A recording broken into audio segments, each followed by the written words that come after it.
Good afternoon everybody. तो अब बिना टाइम वेस्ट किए जो मोस्ट इम्पॉर्टेंट टॉपिक है वो हम कवर करने जा रहे हैं।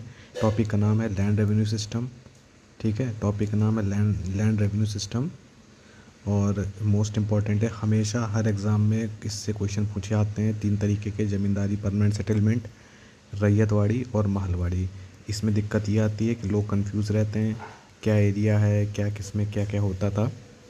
ठीक है, और जब क्विक रिवीजन के लिए कहीं पे जिसके पास है नहीं, उसके लिए ये वीडियो एकदम समझिए रामबाण साबित हो सकता है। बिना टाइम वेस्ट किए आगे बढ़ते हैं और इस वीडियो के बाद आपको इस पूरे लैंड रेवेन्यू सिस्टम में आपको कहीं और से देखने की ज़रूरत नहीं है। सारे फैक्ट्स, ठीक है, यूपी पीसीएस लेवल के या अदर स्टेट पीसीएस जो होंगे, ठीक है, या फिर वनडे एग्ज़ाम हो, बेसिकली ये स्टेट लेवल पीसीएस के हिसाब से सारे डेटा, सारे फैक्ट्स पूरे लैंड रेवेन्यू सिस्टम के बारे में एक जगह रखने जा रहा है। इसको देखने के बाद आपको कहीं भी इधर उधर इस टॉपिक में समय नहीं वेस्ट करना है और सिर्फ इतना ही देख के जाना है। इससे आपकी पूरी नैया पार होने वाली है। ठीक है, पहले बात करेंगे हम लोग परमानेंट सेटलमेंट की, जिसे ज़मींदारी सेटलमेंट भी कहते थे, ज़मींदारी सिस्टम भी कहते थे। ठीक है, कब लॉन्च हुआ, बस चीज़ें लिख समझते जाइए, याद करते जाइए। 1793 में ये पहली बार आया। ठीक है, किसने लाया? लॉर्ड कॉर्नवालिस ने। ठीक, कौन लाया था? जो गवर्नर जनरल थे लॉर्ड कॉर्नवालिस थे। ठीक है, परमानेंट सेटलमेंट क्या यही थे। ठीक है, और इसके बाद इसमें जो एरिया कवर होता है कि कितने एरिया पर प्रभावी था, कभी पूछ लेता सबसे ज़्यादा एरिया किस में था, ये लिख देंगे 19% एरिया में ये चीज़ कवर था। इसके बाद एरिया देखते हैं कहाँ कहाँ पर था। तो ये बेसिकली आप ट्रिक याद रखिए, बीओबी बैंक होता ना, बैंक ऑफ बड़ौदा, तो बीओबी याद रखिए। ठीक है, बीओबी के साथ एक अब देखिए इसमें बी से बंगाल, बी से बनारस, ठीक, और बी से बिहार। आपको बीओबी से कितने नाम याद आ गए? बंगाल, बिहार और बनारस, 4 जगह ये आ गया। ओ से क्या हो गया? उड़ीसा। तो इतनी जगह ये लागू था। कौन लाया? Lord Cornwallis. समय 93, 1793। एरिया 19% पर था। और बीओबी एक ट्रिक है जिसमें आपको पता चल जाएगा कि एरिया क्या थे: बंगाल, बिहार, उड़ीसा, और एक क्या हो गया बीच से? बनारस। हमको याद आ गया। इतने एरिया हमारा था। ठीक है, और एक एरिया आप दिमाग में सेट कर लीजिए, नॉर्थ कर्नाटका। ये आपके बेसिकली एरिया थे, ये परसेंटेज था, इन्होंने लाया था, ये समय था। इसके अलावा इसमें सर पटकने की ज़रूरत नहीं है, बस इसके आगे हम आगे बढ़ेंगे और बस यही पूछा जाएगा अगर इसमें से पूछा जाएगा तो। ठीक है, बिना टाइम वेस्ट के दूसरे पर चलते हैं। दूसरा हमारा क्या था? दूसरा हमारा था रैयतवाड़ी। वेरी इंपॉर्टेंट, हमेशा क्वेश्चन इससे आता रहता है ना, रैयतवाड़ी सिस्टम। ठीक है, अब देखिए कभी आया था, हमारे साथ बोलते चलिए, टाइप करते चलिए कमेंट में। वीडियो अच्छा लगे लाइक कीजिएगा। 1820 में, वेरी इंपॉर्टेंट, याद कीजिए 1820 में। ठीक है, और कौन कौन से प्रेसिडेंट, तो बस आपको याद रखना है कि मद्रास, ठीक, प्रेसिडेंसी और बॉम्बे प्रेसिडेंसी, मतलब कहाँ कहाँ लागू हुए थे, तो मद्रास प्रेसिडेंसी, बॉम्बे प्रेसिडेंसी, और इसके साथ एक आपको और याद कर लेना है भैया, असम और कुर्ग हम याद कर लेते हैं इसके साथ। उसमें क्या याद किए थे? सिर्फ नॉर्थ कर्नाटका याद किए थे और बीओबी ट्रिक से बाकी चीज़ें याद करा दी गई थी। इसमें क्या किए? इसमें आपको बस ये याद रखना है कि बंगाल, सॉरी, मद्रास, बॉम्बे, असम और कुर्ग। ठीक है, यानी कि एसी आपने याद रखा, असम और कुर्ग एसी। ठीक, और एमबी, मैं भी एसी में बैठूंगा, मैं भी एसी में बैठूंगा, यानी मद्रास प्रेसिडेंसी, बॉम्बे, आसाम एंड कुर्ग।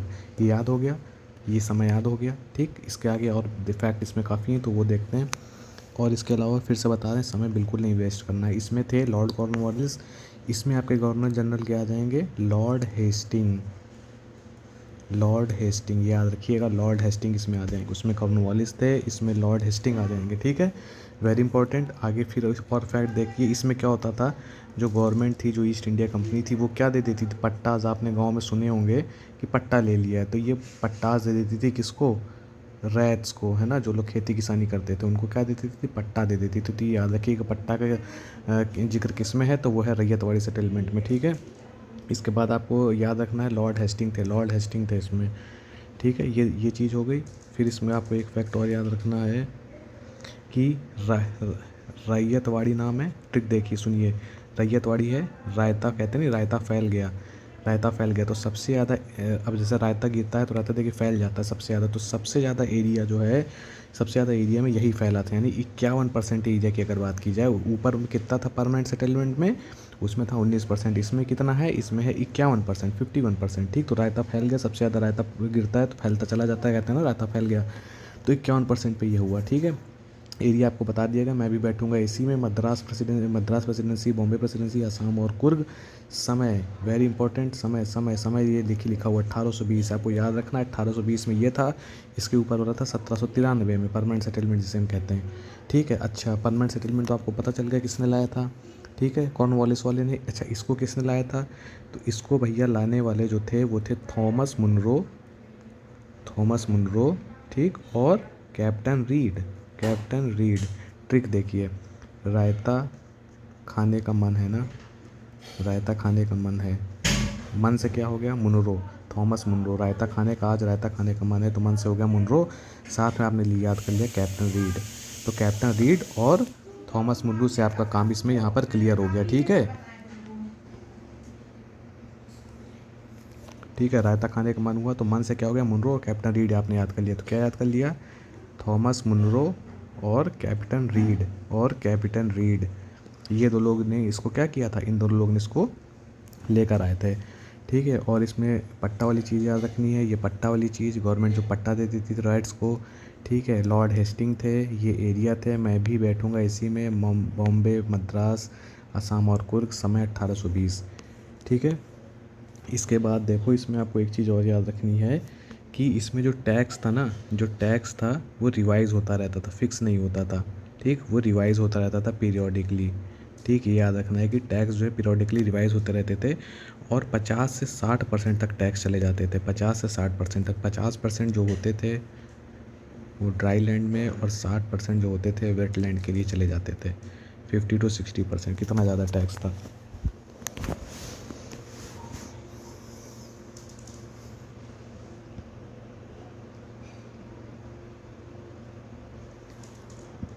और देखिए इसमें अगर राइट्स जो होते थे, अगर वो रेवेन्यू देने में फेल हो जाते थे तो क्या होता था, कॉन्फिस्केट हो जाती थी, जब्त हो जाती थी उनकी ज़मीनें।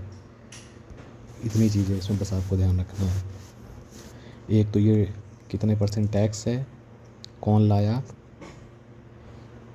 एरिया कितना ऑक्यूपाई किया था 51, गवर्नमेंट पट्टा वाला कॉन्सेप्ट था, लॉर्ड हेस्टिंग थे, ये एरिया था और ये समय था। ठीक है, इसके अलावा इसमें आपको कुछ भी याद नहीं करना है। ठीक है, 50 बस याद रखिएगा कि कहीं कहीं लिखा है 45 से 50% तक का जो है इसमें रेंट लिया जाता था टोटल प्रोड्यूस का, है ना।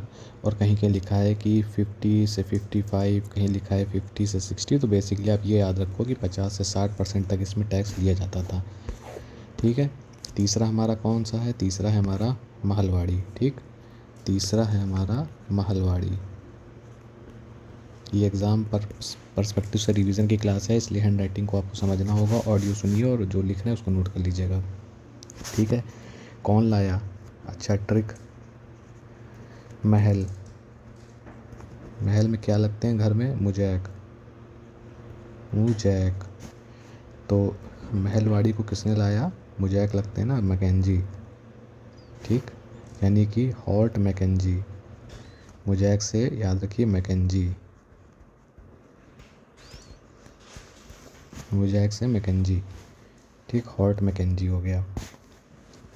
टाइम याद रखना है, ऊपर में 1820 था, इसमें 1822 है। पूछ सकता है क्रोनो अरेंज करने में। ठीक है, ऊपर एरिया था 51%, इसमें एरिया है 30%। 30% एरिया है इसमें। ठीक है, ऊपर जो था रैयतवाड़ी, उसमें थे लॉर्ड हेस्टिंग गवर्नर जनरल, और इसमें गवर्नर जनरल है कौन से, विलियम बेंटिक आ जाएंगे इसमें, विलियम बेंटिक आ जाएंगे, ये सब याद रखिएगा, विलियम बेंटिक आ जाएंगे। ठीक है, ये रीजन कौन से थे, रीजन तो ऊपर आपको पता था, मैं भी बैठूंगा इसी में। ट्रिक थी इसमें, क्या था याद रखना है, northern India northern India, north western India और सेंट्रल प्रोविंस, जैसे यूपी वगैरह उधर साइड का। तो बस इतना आपको पूछ लेगा कि नॉर्थ इंडिया नॉर्थ वेस्ट में क्या लागू था, तो आप बता देना महलवाड़ी सिस्टम, ठीक है। दूसरा, और इसमें एक फैक्ट याद रखना है कि जो इसमें विलेज होते थे उनको महल में डिवाइड कर देते, कई विलेज मिला करके ब्लॉक यूनिट बना देते थे महल। और इसमें जो रेंट वसूली का काम होता था, कौन करता था? वो करता था विलेज हेडमैन।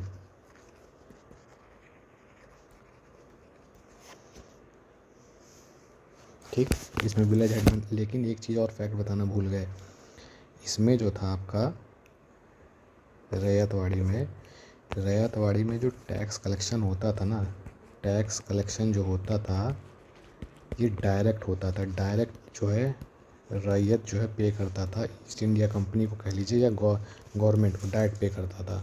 और इसमें नो मिडिलमैन इन्वॉल्व होते थे, नो मिडिलमैन थे रैयतवाड़ी में। और इसमें कौन करके देता था? महलवाड़ी में करके देता था ये आपका विलेज हेडमैन इसमें आपको टैक्स कलेक्ट करके देता था।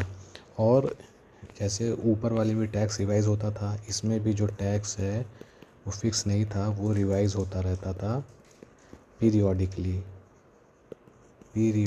ठीक है। तो पूछ सकता है तीनों को ऑप्शन देके इसमें से किस में टैक्स फिक्स था, किस में रिवाइज होता था। तो ये सारी चीज़ें आपको, इतनी चीज़ें पता होनी चाहिए इसमें।